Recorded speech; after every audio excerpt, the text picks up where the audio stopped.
Hi, everyone. The recording that you are about to hear of my conversation with Kelly Noah has some glitches in it, and we apologize sincerely for the technological challenges that we experienced. But we think this information is important enough for you to hear that we are going to share it anyway. Please enjoy this conversation. I think you'll find it insightful and engaging.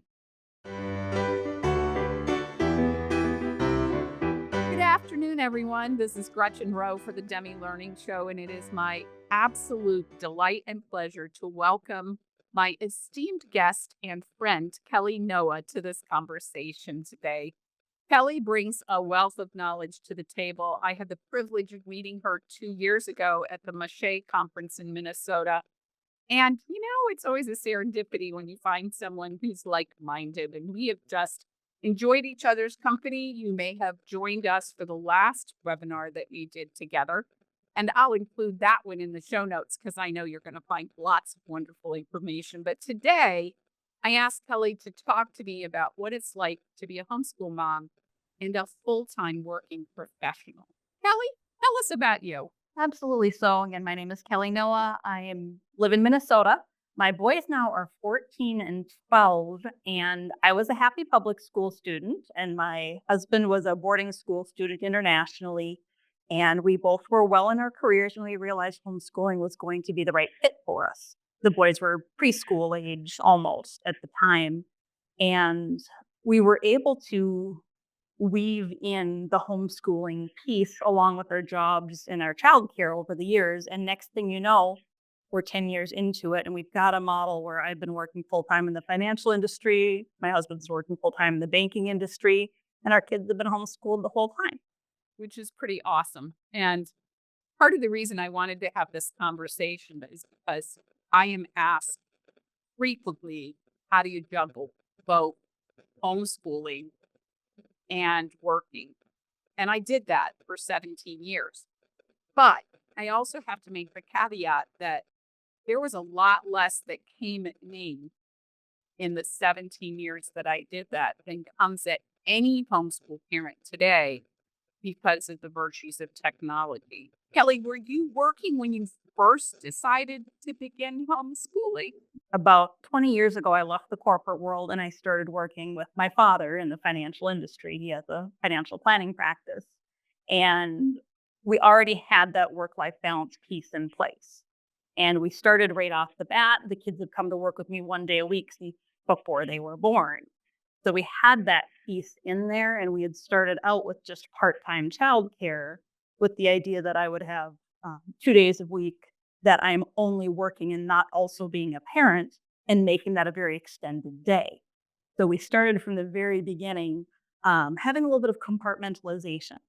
So as we added on the other pieces of education, in addition to taking care of raising our little humans, it really fit in one step at a time pretty seamlessly. And Kelly, did you know that your children learned differently from the very get go? Or is that something that unfolded to you along the journey? Along the journey, I think that's a two-piece answer in that we learned pretty early that as parents, we were going to be involved in our children's education. We wanted to raise lifelong learners, and that was not specific to are you going to public school? Are you going to private school? Are you homeschooled? So that was a piece on our end. And then we ended up having kids who were pretty academically advanced. So those two pieces came together pretty quickly. We started just being deliberate learners at home and realized homeschooling was going to be a deliberate way of extending their education track. When I met you at Mache, you were the representative for the Minnesota uh, group for the gifted and talented, and you still work with them and run a full time business and educate your children. And are you still involved in the sheriff's department in the training and things like that as well? Fortunately, the volunteer part of doing all that rescue and recovery, I chose to close that chapter when the kids came around. Because there are a lot of people who can do that work, but there's only one person who could be my kid's mom, and it was time to move on to that. But I do still volunteer extensively with Minnesota Council for the Gifted and Talented, not just to give back, but because through these 10 years, this is where I've learned everything that I know. that I can help other parents learn too. And I think that makes everything that you've got to say exceedingly valuable. Now, you also just a couple of months ago completed the opportunity to keynote for a classical organization. So, can you tell us a little bit about that? Absolutely. In 2023, the Minnesota Classical Education Conference featured keynote speaker Susan Wise Bauer. And I hadn't gone to the conference before, but the opportunity to sit and have a conversation with Susan Wise Bauer was fantastic. So I went to the conference. And after the conference, the organizers got a hold of me and said, "Hey, we had some conversations over dinner with you. We want to hear more about the homeschooling community and how we can really help the homeschooling community and classical education community learn from each other more." So we sat and had a cup of coffee, and then I got an email the next day saying, "Hey, all those things that we just talked about and had that great conversation, that would make a keynote speak. Would you please and create this content based on what we talked about?" So we did this great conversation called Teachable Moments with Temperance, and talking about finding place for thoughtful questions and honored answers. And it was an opportunity to take all these things I've learned over the years and bring them into education and parenting. Quite the honor. And, I should also say you volunteered for this one. So, to have this conversation. So, Kelly, in your experience, having had this conversation in bits and pieces with parents for a number of years, what's the thing that parents most want to know about being able to juggle their children's education and work? What parents often want to know is different from what I can tell them. And often in the world of 2020s work and homeschooling, parents want to know how they can take one 8-hour block and be an 8-hour employee and an 8-hour parent and an 8-hour educator all in the same block. And as much as I would love to have that happen, it's really difficult to do those well. And you can be cheating yourself, your kids, and your employer by trying to do all of those things in the same 8 hours. So, what I've really learned over the years is that success can be based on creating a rhythm rather than a structured schedule that's rigid, and knowing what all those pieces are. So, over the years, as I'm planning curriculum, I'm not just looking at what my kids want to learn, I'm looking at what types of days I want them to learn that information. So, I'm looking for some days of the week, they're independent learners. What can I give them and have them do on their own? Some days of the week, what do they need me for? And we're going to be learning together. And some days of the week, what are they doing while I'm nearby and can help, but I'm mostly working on my own thing. So being able to build my curriculum where, boy, if math is going to be all me this semester, maybe social studies will be a little more independent work. Or maybe we're going to be working really hard on writing together. So science will be some things that they can do while I'm nearby. It's building up those pieces that have the flexibility. You are probably more intentional in advance with planning than a lot of parents see themselves as being. So, how did you learn to do that? The hard way. Right. So again, we got really lucky in the way that we had our in my work schedule from the very beginning, and that if you consider a 5-day work week, I had one day where the kids came with me, 2 days where I was home with them but doing some work, and 2 days where I go to the office and I am not available.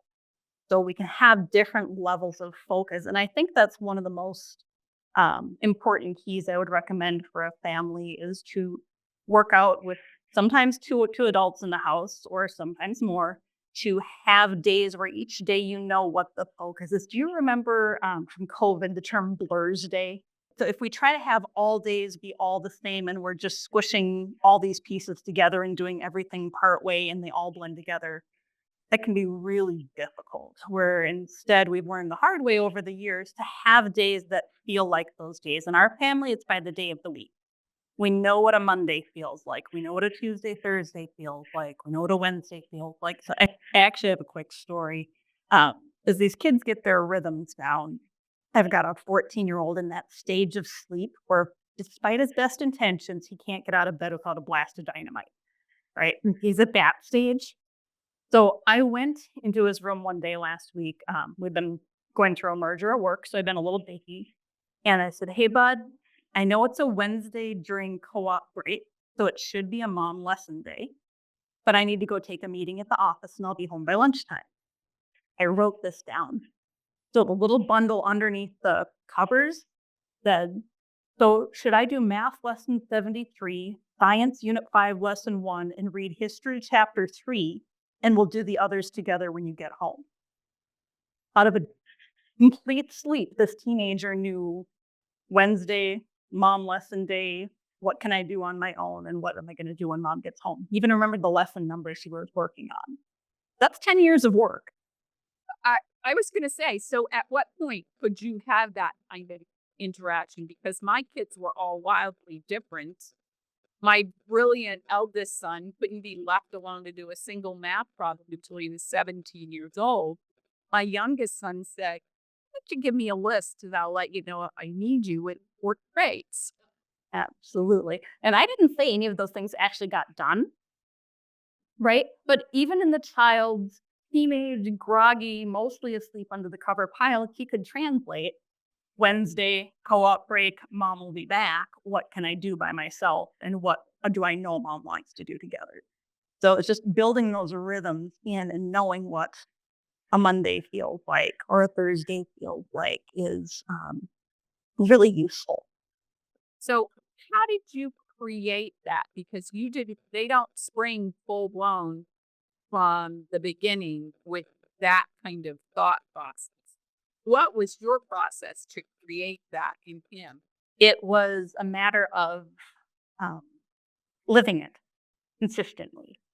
And part of the beauty of homeschooling is that we look at school often as being 180 to 200 days a year. And we look at work as being 200 to 220 days a year.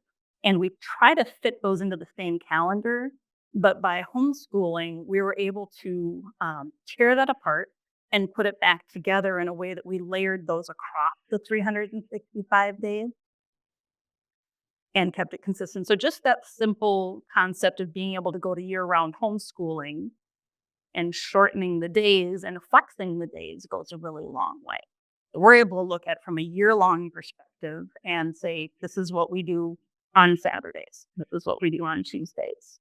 I know there's people who are going to hear you say that, and they have it so ingrained in their head that school is from September to May that a lot of this in your world had to be a paradigm shift for you and your husband before you could even bring your kid on board.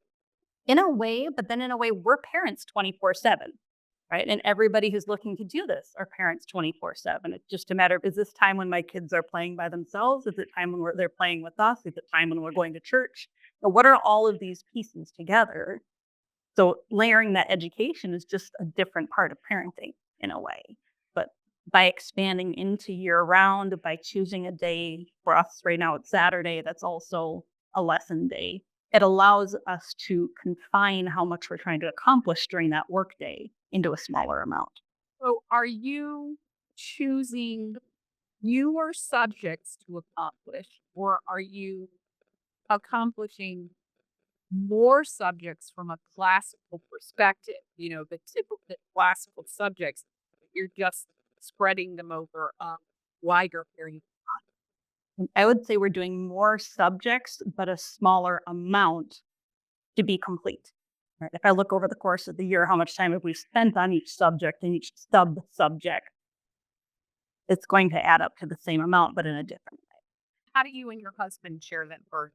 Because my husband is amazing, but there are some hilariously funny stories of the few times where he was in charge of the academics, and it kind of didn't go well. He is a great dad and a great collaborator with our children until it came to the academics, and friction arose. So how do you negotiate that?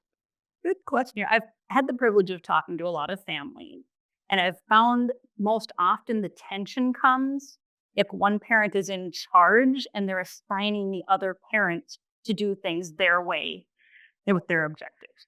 So that can be a really challenging handoff to say, oh, it's Tuesday, I need to go somewhere. Here's everything I want done with the kids my way. You do this my way. That can be a lot of tension, right? Like they tell me what to do or tell me how to do it. Don't tell me both. So the most success that I've seen when parents are talking about sharing homeschooling is dividing by jurisdiction very clearly and dividing most commonly by subject, right? So having one parent's smaller involvement, they might choose one subject that they do or two topics that they do, and those get finite and into finite periods of time, and it doesn't swap off depending on who happens to be home that day. I've heard a great story. One of my husband's former coworkers, he and his spouse job shared a job and homeschooled their kids. And it sounded like a nightmare to me. I couldn't picture one of us is at the office, one of us is at home, and it gets to the end of the day and never mind, hi, honey, what are we having for dinner? I missed you today. It was, here's everything that happened at work, here's everything that happened at the kids, and swapping back and forth. But I found out they job shared, but they swapped every 6 months.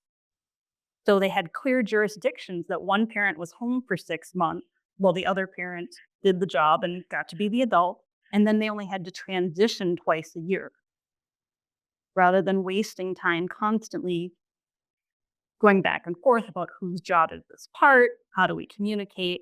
They had clear boundaries, good jurisdiction, and trust in each other that they've got this, even if it doesn't look the way that you think it might. Well, that makes sense. But then you add on, or maybe not add on, like also that an extraordinary number of families where there's a single parent trying to juggle work, trying to juggle the academics. Do you have those conversations with? I do have those conversations, and I haven't seen working models where one person is full-time employee and full-time parent and full-time educator all at once. Right. And unless you've got complete flexibility and you can squeeze all of your workday around the childcare and the homeschooling, there just needs to be some other support. And it's a lot to ask of the kids to be patient all day while you're working too. So if your work is a 9 to 5 type thing, there will need to be bigger village, I think, for success.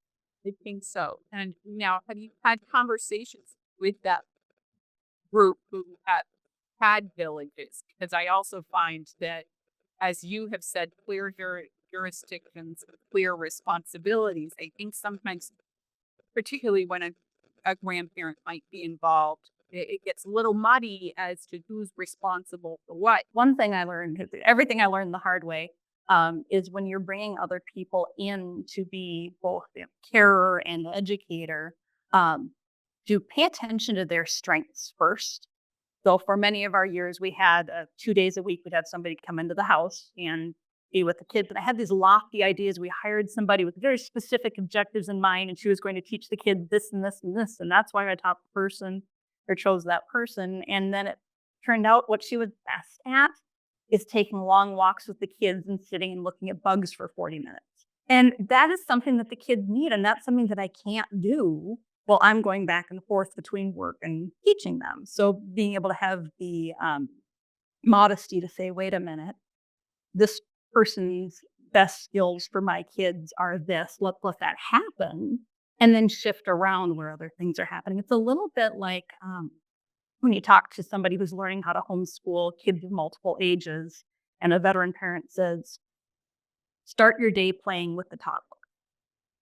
Right. So rather than asking the toddler to be patient all morning while you're doing lessons with the older kids, just stop and spend a half an hour with the toddler and the rest of the day goes better. I think that same concept can apply when you're using your village. It's just find out what need that feels the best for your kids, because you can probably do anything, but this other person is going to do one thing best. So let that come first and shift your expectations for what your roles will be. There's a couple of questions that I want to ask you that I thought were so important. And one of them is keeping your children engaged. So it's that this could be a whole conversation of an hour of its own, but do you find that your decisions for curriculum are driven by your boys' preferences, or do you have the long-term objectives and then you look for something that meets those objectives? In our house, I would say the decisions are informed by their interests, but not driven by them. Absolutely. So getting that engagement, and you know your learner, and you don't want to set them up for something that will just blow up. But you also want to be giving your kids stretch material, and that's another benefit of homeschooling. Is you can decide that this semester, this subject is going to be where they go into material they're not interested in, because that's just part of learning. But also knowing that this is going to be a stretch this semester. The other subjects I might let lead a little more in the areas that they're in the style or interest that they're comfortable. The other question is, how do you have energy at the end of the day? Insane amounts of caffeine. Right? I'm not going to lie. There's a lot of caffeine. Part of it is ensuring that all my communities where I'm plugged into, my work community, my volunteer community, my co-op community, my family, narrowly and more broadly, they're all places that feed me. And I know I belong in all of those places, and I'm making contributions and I'm getting supported back. So that is part of how I'm able to continue doing all of these things, because I know they belong. They're authentic to who I am. They're fitting with our values, and they're bringing me, my family, and my community where they need to go. Brings to mind another question. How does Kelly refill Kelly? Late at night after everybody's gone to bed. But part of it is that building in at work, we call it deliberate recreation, making sure that the things that you're doing for pleasure also feed some other part of you. Right. So I'm still in a couple of book clubs just for me. Right. Or a couple of things that are good for my body in those couple of pieces. But it is snuck around the edges. I do put myself last more than I should, but it's also deliberate to this stage of life. So if anybody else feels like they can't do it all, it's true. Things do have to take smaller roles. If everything's important, nothing's important. Oh, I love that. That's a really wise thing for us to take away. If everything is important, nothing is important. It's true. They can't all have equal space. So in the closing moments of our conversation, as a parent who full-time homeschools her students, her boys, and full-time works a job, what would be the most imperative piece of advice you would want to share? Be intentional about your rhythm. And not every day needs to look the same, but knowing that each day is going to have different purposes, and not expecting a day to do something that's not its job. Plan your time, your week, or your life, knowing that each day has things to accomplish, and not all days do all things. I thank you so much for joining me. This was really a deep conversation with a lot of pieces and parts. I think the one thing that I would want parents to take away from this is you can do it, but you can't do it if you can't plan for it. Much of what you have said has been that forethought of planning in advance. And this doesn't happen by happenstance. We need to be very intentional to make things work the way we want them to. Absolutely. Thank you for sharing everything that you've learned with me, Gretchen. I learn every time we talk, so I appreciate I know. that. And so I always look forward to it. We're going to have to find something else to talk about, something we're down the road. Thanks again for joining us. We're glad to be a part of your educational community. You can help us grow our community even more by rating, reviewing, and subscribing to the show wherever you may be hearing this. Don't forget that you can access the show notes and watch a recording at demilearning.com/show or on our YouTube channel. We'll see you again next time. Until then, keep building strong foundations for lifelong learning.